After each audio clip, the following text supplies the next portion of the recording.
So here we go. This comes from Lisa in Chicago. Do you need to wear a mask if you've been vaccinated and are around some other people who are vaccinated?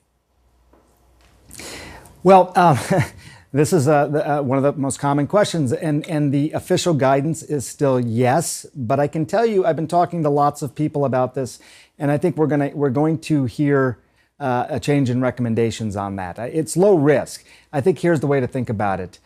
You can feel pretty confident you're not going to get sick if you've been vaccinated. Could you still potentially be holding the virus, carrying the virus, and potentially transmit it? Yes. It seems low likelihood, but yes. So let's say you've all gotten together, vaccinated, great. You feel confident you're not going to get sick.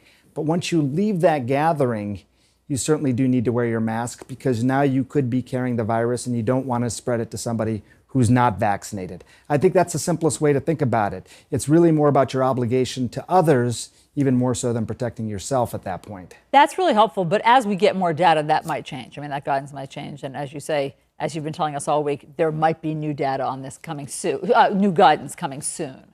Okay, yeah. Sanjay, here, this is from Lori in Arizona. The Johnson & Johnson vaccine is one dose and slightly less effective than Moderna and Pfizer. Why not give a second dose of Johnson's vaccine?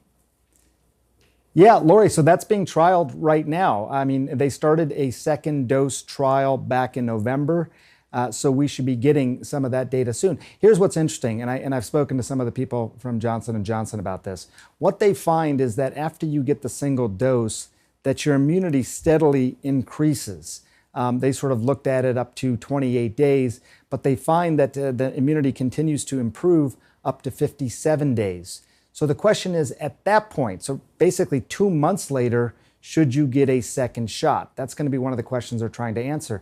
But the balance is this: how much more immunity do you get because of that second shot? Because there's all sorts of logistical challenges. It's obviously easier to give a one-shot sort of regimen. So it's got to be a significant benefit that you get from that second shot. They just don't know the answer to that yet. The one shot does a pretty good job. Again, nobody died who received the vaccine. Nobody was hospitalized at 1 month.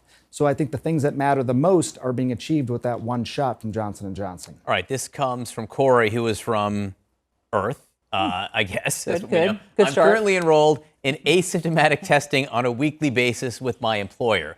Once I get the second vaccine shot, should I continue testing?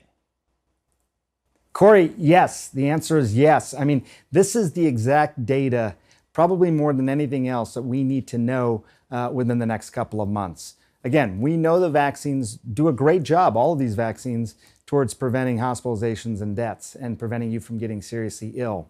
But it is this other thing. You are asymptomatic. You have no symptoms. But did the vaccine also prevent you from becoming infected? You wouldn't know it because you have no symptoms. But Corey, if you continue to get tested, other people continue to get tested after these vaccines, that's how we're going to sort of figure out for sure whether or not the vaccine is preventing infection. Look, when enough people in the country have been vaccinated, then you can basically say, I'm very confident that even if I'm carrying the virus and spread it to somebody, they're not going to get sick. And that will be an important measure as well. But for now, it's really important to know that the vaccine, in addition to preventing symptoms, prevents you from potentially being a carrier of this virus as well.